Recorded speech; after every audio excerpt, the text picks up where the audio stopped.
आप सभी को जय मसीह की। आज हम पढ़ेंगे भजन संहिता अध्याय 1, जहाँ पर धर्मी और दुष्ट मनुष्य के विषय में लिखा गया है। हालेलुया।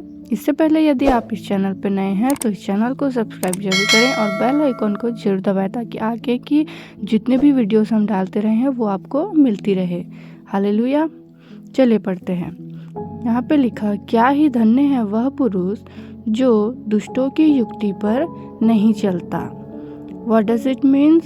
इसका मतलब ये है कि धर्मी व्यक्ति, जो धन्य व्यक्ति है, जो धर्मी व्यक्ति है, वह व्यक्ति कभी भी दुष्टों की योजना यानी कि उनकी प्लानिंग पे नहीं चलता, उनके प्लानिंग्स को सपोर्ट नहीं करता।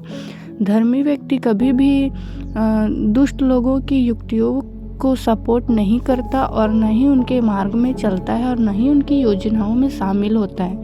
हालेलुया। और न पापियों के मार्ग में खड़ा होता। देखो क्या लिखा, पापियों के मार्ग में। पापियों का मार्ग क्या होता है? बुराई करना, पाप करना, निंदा करना, चोरी करना, झूठ बोलना, ऐसी बहुत सारी चीज़ें हैं जो पापी व्यक्ति करता है। तो यहाँ पे क्या लिखा कि वो जो पुरुष है, धन्य पुरुष है यानी कि धर्मी पुरुष है, वो क्या करता है कि पापियों के मार्ग में खड़ा नहीं होता, यानी कि जो पापी लोग करते हैं वैसा वो उनके समान काम नहीं करता। हालेलुया। और ना ठट्ठा करने वालों की मंडली में बैठता है। ठट्ठा करने का मतलब क्या? आपने देखा होगा कि हमेशा लोग क्या करते हैं, इकट्ठे होते हैं और कहा जाए तो बुरी संगति करते हैं और वहाँ पे इकट्ठे होकर गलत बातें करते हैं, लोगों के विषय में गलत बातें करते हैं, लोगों को ठट्ठा मजाक उड़ाते हैं। आपने कई बार देखा होगा ऐसे लोगों को। तो ऐसा कार्य एक धर्मी व्यक्ति कभी नहीं करता है। वो ठट्ठा करने वालों की मंडलियों में, जहाँ पे चारी होती है, चुगली होती है, ऐसी जो बुरी बातें होती है, ऐसी जगहों पे वो नहीं बैठते और नहीं उनके साथ रहते हैं। हालेलुया। तो वो व्यक्ति क्या करता है कि ठट्ठा करने वालों की मंडली में नहीं बैठता। हालेलुया। और दूसरे में लिखा, परंतु वह तो यहोवा की व्यवस्था से प्रसन्न रहता।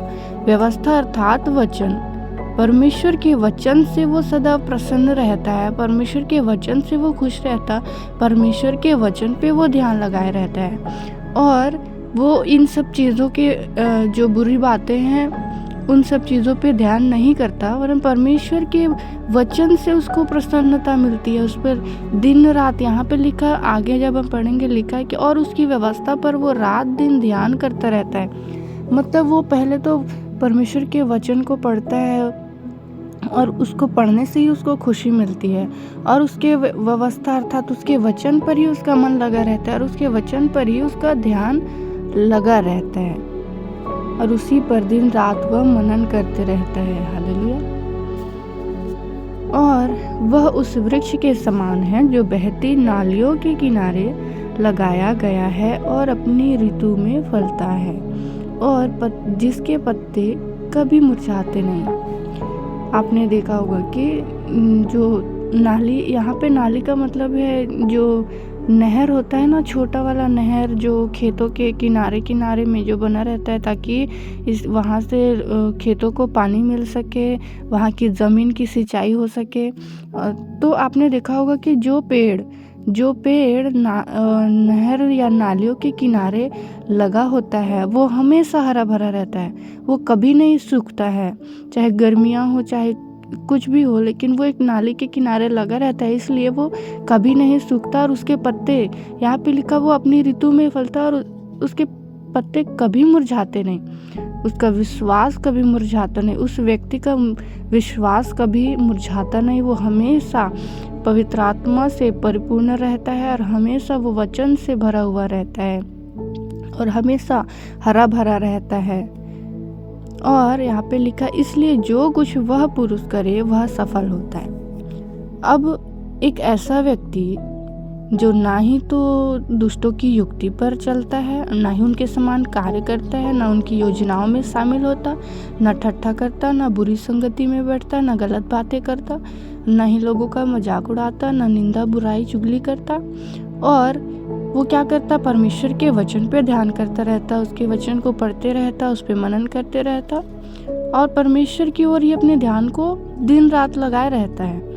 ऐसा व्यक्ति जो परिपूर्ण है, जिसका विश्वास कभी नहीं मुरझाता है, हमेशा वो हरा भरा रहता है, ऐसा व्यक्ति जो कुछ काम करता है वो हमेशा सफल होता है। यहाँ पे लिखा है कि वह पुरुष जो कुछ करे वह क्या होगा, सफल होता है। हालेलुया। मेरे प्रिय, धर्मी व्यक्ति जो कुछ काम करता है वो सफल होता है, क्योंकि उसके हाथों के ऊपर परमेश्वर की ब्लेसिंग्स होती है, परमेश्वर की आशीष होती है। और इसके जस्ट अपोजिट जो दुष्ट लोग हैं, जो दुष्टता करते हैं, उनके ऊपर परमेश्वर का हाथ नहीं होता और वो एक न एक दिन दुष्टता करते हुए नष्ट हो जाते हैं। यहाँ पे क्या लिखा है 4 वचन में कि दुष्ट लोग ऐसे नहीं होते, वे उस भूसी के समान होते हैं जो पवन से उड़ाई जाती है। पवन से जो छोटे छोटे धूल के कण होते हैं वो तो हवा से कहीं भी उड़ जाते हैं, ऐसे ही उस धूल के कण के समान दुष्ट लोग होते हैं जो बुराई करते हैं, जो पाप करते हैं। यहाँ पे लिखा दुष्ट लोग उस भूसी के समान होते हैं जो पवन से उड़ाई जाती है। इस कारण दुष्ट लोग अदालत में स्थिर न रह सकेंगे। अदालत मतलब न्याय के दिन जब परमेश्वर सिंहासन पे न्याय करने को बैठेगा तो उस समय दुष्ट लोग उसके सामने खड़े नहीं रह सकेंगे। हालेलुया। और यहाँ पे लिखा न पापी धर्मियों की मंडली में ठहरेंगे। इसका मतलब क्या, पापी और धर्मी दोनों एक साथ नहीं रहेंगे, वहाँ पे उनका जो डिफरेंस है वो पता चल जाएगा। ओके, मैं आपके लिए एक वचन पढ़ती हूँ। मत्ती उसका 25 और उसका 32 वर्ड। यहाँ पे लिखा और सब जातियाँ उसके सामने इकट्ठे की जाएंगी, और जैसा चरवाहा भेड़ों को बकरियों से अलग कर देता है वैसे ही वह उन्हें एक दूसरे से अलग करेगा। और 33 में लिखा और वह भेड़ों को अपनी दाहिनी ओर और बकरियों को बाईं ओर खड़ी करेगा। यहाँ पे भी वही बताया गया है। भेड़ और बकरी किसको कहा गया है, धर्मी और दुष्ट मनुष्य की ही बात की जा रही है। धर्मियों को भेड़ कहा गया है और दुष्टों को बकरियां कहा गया है। और एक और वचन लिखा मत्ती 13 अध्याय उसका 48 वचन लिखा है और जब भर गया तो उसको किनारे पर खींच लाए और बैठकर अच्छी तो बर्तनों में इकट्ठा किया और निकम्मी फेंक दी। अच्छी मछलियाँ और निकम्मी मछलियों का उदाहरण ये भी वही है, धर्मी और दुष्ट मनुष्य।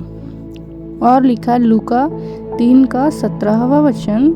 यहाँ पे लिखा उसका सूप उसके हाथ में है और वह अपना खलिहान अच्छी तरह से साफ करेगा और गेहूं को तो अपने खत्ते में इकट्ठा करेगा, परंतु भूसी को उस आग में जो बुझने की नहीं जला देगा। यहाँ पर भी गेहूं किसको कहा गया है, धर्मी व्यक्ति को कहा गया है, और भूसा किसको कहा गया है, वही दुष्ट मनुष्य को एक भूसी की उपाधि दी गई है। जैसे यहाँ पे हमने पढ़ा कि दुष्ट लोग ऐसे नहीं होते, वे उस भूसी के समान होते हैं जो पवन से उड़ाई जाती है। हालेलुया। तो ये सारे वचन वही बताए, इन सारे वचनों में यही बताया गया है कि धर्मी और दुष्ट मनुष्य को न्याय के दिन कैसे इकट्ठा किया जाएगा, और उनकी पापी लोग धर्मियों की मंडली में इकट्ठे नहीं रह पाएंगे, उनकी मंडलियों में नहीं रह पाएंगे। हालेलुया। क्योंकि 6वां वचन में लिखा क्योंकि यहोवा धर्मियों का मार्ग जानता है परंतु दुष्टों का मार्ग नष्ट हो जाएगा। क्योंकि यहोवा धर्मियों का मार्ग कैसे जानते हैं कि जीवन को देखकर परमेश्वर सब कुछ जानता है। वचन में क्या लिखा है, कुछ भी छिपा हुआ नहीं है ना, कुछ भी छिपा हुआ नहीं है। परमेश्वर के सामने हर एक चीज़ खुली हुई है, चाहे वो काम अंधकार में छुप करके किया गया हो, चाहे बंद कमरे में किया गया हो, चाहे हम सोचते हैं कि हमको कोई नहीं देख रहा, लेकिन परमेश्वर देखता है ना। तो इसलिए यहाँ पे लिखा क्योंकि यहोवा धर्मियों का मार्ग जानता है परंतु दुष्टों का मार्ग क्या हो जाएगा, नष्ट हो जाएगा। Hallelujah, praise the Lord.